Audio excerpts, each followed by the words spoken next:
শান্তির মাস। এই মাসে আমাদের এখানে আন্দোলন করতে হচ্ছে কাদের জন্য? আমাদের সেই মুসলিম ভাই বোনদের জন্য। আজকে আমি জোর কণ্ঠে স্লোগান দিব না, আজকে আমি জোর কণ্ঠে কথা বলবো না, আজকে আমি দুঃখে মন নিয়ে আমার সেই ভাই বোনদের কথা স্মরণ করবো আর আপনাদের স্মরণ করিয়ে দিব। আমরা দেখেছি বিগত বছরগুলোতে ইসরায়েল কিভাবে ফিলিস্তিনের উপর বর্বর হামলা চালিয়েছে, ইভেন ইয়েমেন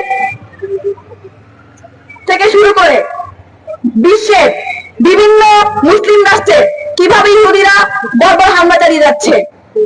সাহায্য করছে আমেরিকা, কিন্তু সেই জায়গায় দাঁড়িয়ে আমরা এখন পর্যন্ত ইসরায়েলি পণ্যগুলো বয়কট করতে পারছি না। আমাদের কি কলিজা কাঁপে না? আমাদের কি বুকটা কাঁপে না যখন ওই শিশুগুলোর লাশ আমরা দেখি? যখন আমরা দেখি আমাদের ফেসবুক হরর মুভির মতো, যখন আমরা দেখি যে রক্তে মাখা 2 বছরের বাচ্চা, 5 মাসের বাচ্চা, আমার মায়ের বয়সী মা। আমরা দেখেছি 1400 বছর আগে ইসলাম প্রচার হয়েছিল, কিন্তু এই ইসলামকে বিজয়ের মুখোমুখি দাঁড় করাতে, আমাদের ইমানি শক্তিকে কায়েম করতে যুদ্ধের মুখোমুখি কিন্তু আমরা দাঁড়িয়েছিলাম। আমাদের কিন্তু 1400 বছর আগে বদর ঘটেছিল, উহুদ ঘটেছিল, উহুদের যুদ্ধ ঘটেছিল। আমরা আজকে বাংলাদেশের একটি ছোট্ট একটি জায়গা থেকে, এই চট্টগ্রাম থেকে, থেকে আমরা বলতে চাই, যদি ইসরায়েল এবং আমেরিকা সহজে যেভাবে ইসরায়েল বর্বর হামলা চালিয়ে যাচ্ছে আমাদের মুসলিম ভাইদের উপর, আমাদের মুসলিমদের উপর যেমন নির্যাতন করা হচ্ছে, আমাদের প্রথম কিবলা যেখানে আমাদের রাসূল, আমার রাসূল যেখানে যে কিবলায় ইমামতি করিয়েছে, যে কিবলায় দাঁড়িয়ে আযান হয়েছে, সেই কিবলার আপনারা শুনতে পেয়েছেন মুয়াজ্জিনের সেই কাঁদো কাঁদো কণ্ঠ, যে কণ্ঠে গত হাজার হাজার বছরে এমন আযান হয়তো পুরো পৃথিবীর বিশ্বের কেউ শোনেনি, এমন আযান হয়তো ওই সৌদি আরবের ওরাও শোনেনি। যে সৌদি এখন চুপ, যে মুসলিম বিশ্বগুলো এখন চুপ। আমরা আজকে এই জায়গা থেকে বলতে চাই, আমরাও মুসলিম, আমাদের গায়ে মুসলিমের রক্ত বইছে। আপনারা দেখতে পেয়েছেন আমাদের অন্য ধর্মাবলম্বী ভাইয়েরাও কিন্তু এই যে নির্যাতন হামলা, তাদেরও কিন্তু পরিচয়, তাদের টনক নড়া দিয়েছে, তারাও কিন্তু এটা সহ্যের বাদের বেরিয়ে দেওয়া চলছে। আমরা আজকে এই জায়গা থেকে বলতে চাই, যদি ইসরায়েল তাদের এই হামলা, নেতানিয়াহু বলেছে যে তাদের হামলা মাত্র শুরু হয়েছে, প্রায় 800 অধিক, গত 2 দিনে প্রায় 800 অধিক মুসলিম নারী, শিশু, পুরুষ তারা হত্যা করেছে। তারপর তারা বলছে তারা মাত্র শুরু করেছে, তারা শেষ করবে না। ইভেন কি ইসরায়েলের নাগরিকরা, ইসরায়েলের সাধারণ মানুষরাও কিন্তু রাজপথে নেমেছে নেতানিয়াহুর পদত্যাগের দাবিতে। আমরা যদি সারা বিশ্ব, সারা বাংলাদেশ একসাথে আওয়াজ তুলি, তাহলে আমরা হয়তো না সেই মহাপ্রলয়ের দিন আমাদের প্রভুর সামনে দাঁড়িয়ে বলতে পারবো, ইয়া রব, আমরা সেদিন আমি আমার মুসলিম ভাই বোনদের পাশে ছিলাম। আমরা বলতে চাই, ব্যবসায়ীদেরকে বলতে চাই, বাংলাদেশে যে ব্যবসায়ীরা আছেন, আপনারা ইসরায়েলি পণ্যগুলো বয়কট করুন, বয়কট ইসরায়েলি পণ্য, বয়কট ভারত।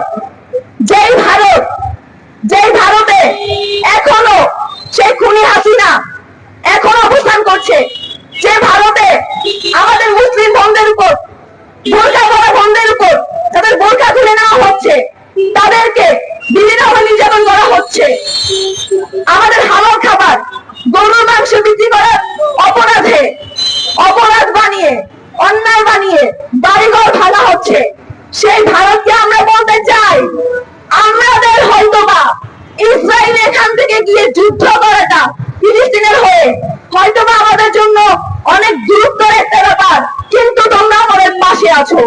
তোমরা যদি কোনোভাবে মুসলিমদের উপর, কোনোভাবে আমার মুসলমান ভাই বোনদের উপর নির্যাতনের হাত বাড়িয়ে দাও, তাহলে আমরা বাংলাদেশ থেকে সেই হাত ভেঙে দিব, গুঁড়িয়ে দেব।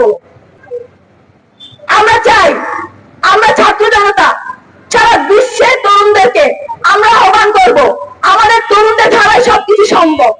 আমরা চাই আমরা তরুণেরা এক হয়ে বজ্রকণ্ঠে উচ্চ হয়ে দাঁড়াই এবং ফিলিস্তিন, ভারত, ইয়েমেন সহ আমার সিরিয়া সহ যতগুলো নির্যাতিত দেশ আছে সেই আমাদের মুসলিম ভাই বোনদের পাশে দাঁড়াই এবং ইনকলাবের ছড়াছড়ি সারা বিশ্বে ছড়িয়ে দিই। ইনকিলাব জিন্দাবাদ। মাস, শান্তির মাস, এই মাসে আমাদের এখানে আন্দোলন করতে হচ্ছে কাদের জন্য? আমাদের সেই মুসলিম ভাই বোনদের জন্য। আজকে আমি জোর কণ্ঠে স্লোগান দিব না, আজকে আমি জোর কণ্ঠে কথা বলবো না, আজকে আমি দুঃখে মনে মন নিয়ে আমার সেই ভাই বোনদের কথা স্মরণ করবো আর আপনাদের স্মরণ করিয়ে দিব। আমাদের প্রথম পরিচয় হচ্ছে আমরা মুসলিম। এইখানে আমাদের কোনো দ্বিতীয় পরিচয় না, দ্বিতীয় পরিচয় হলো সেটা আমরা বাংলাদেশি।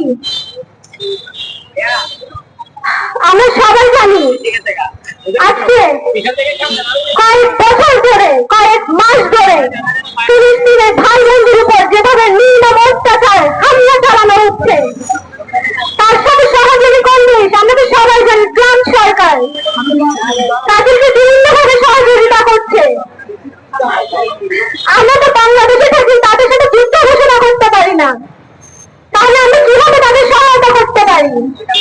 আমরা করতে পারি তাদের পণ্য বয়কট করে। প্রত্যেকটা দোকানে দোকানে, প্রত্যেকটা মলে, প্রত্যেকটা শপিং মলে, প্রত্যেকটা কোম্পানিতে ইসরায়েলি ট্রাম্পের যতগুলো পণ্য আছে সবগুলোকে আমরা বয়কট করতে পারি। সেই সাথে আমি আরেকটা প্রসঙ্গ তুলতে চাই। আমার পরিচয় হচ্ছে আমি মুসলিম। ভারতের প্রসঙ্গে আমি কথা বলতে চাই। ভারত দেশে আমাদের মুসলিম ভাই বোনদের উপর ওদের একটা সাংস্কৃতিক একটা অনুষ্ঠান আছে হোলি। হোলির মধ্যে আমাদের ভাই বোনদের উপর তারা উইদাউট পারমিশন ওরা রং দিয়ে আমাদের ভাই বোনদের উপর রাঙিয়ে দিয়েছে। এটা আমাদের ধর্মের হারাম। এছাড়াও গরুর মাংস, এই রোজাতে আমাদের একটাই খাদ্য যেটা আমরা ডেইলি টাইমে খাই, আমাদের পছন্দনীয় খাবার, সেই খাবার বিক্রি করার জন্য অন্যায় তাদের ঘর বাড়ি ভেঙে দেওয়া হয়েছে। এই খবরগুলো যখন আমরা ফেসবুকে নিউজ ফিডে দেখি আমাদের বুক কাঁপে। আমি আরেকটা কথা বলতে চাই, বাংলাদেশের মধ্যে কোন সংখ্যালঘু কোন কর্মসূচিতে যদি ভারত ভারত না বলে তাদের দিকে চামড়া হবে। নেক্সট কোন কর্মসূচিতে সংখ্যালঘুতে কারো মুখে যেন ভারত শোনা না যায়। ভারত শুনলে আপনাদের আমি আবার হুঁশিয়ারি দিচ্ছি, আপনাদের মুখে বাংলাদেশ ছাড়া যেন কোনো নাম না থাকে। ভারত আমাদের জন্য, ভারত হচ্ছে ভারত, ভারত হচ্ছে শেখ হাসিনাকে রেখে দিয়েছে ওখানে। ভারত আমাদের পুরো দেশটাকে অস্থিতিশীল করতেছে। আর আমি আরেকটা কথা খুবই দুঃখিত, আমার যে ভাই বোনরা আছে, আমার অন্য ধর্মের ভাই বোন আছে, তাদেরকে আমি কোনো বোর্ড কোনো স্টেটমেন্টে দেখি নাই। আমরা চাই আপনারা নেতৃত্ব দেন, আমরা চাই আমাদের মুসলিম ভাই বোনদের জন্য আপনারা দাঁড়াই বলবেন ইনকিলাব জিন্দাবাদ, বাংলাদেশ জিন্দাবাদ। আমরা চাই আপনাদের মুখে এটা শুনতে। এটাই বলে এটুকুই বলতে চাই, আসলে বেশি বলতে পারতেছি না, খুবই ট্রমাটাইজ আমি। আমার শেষ পরিচয় আমি মুসলিম, ইনকিলাব জিন্দাবাদ।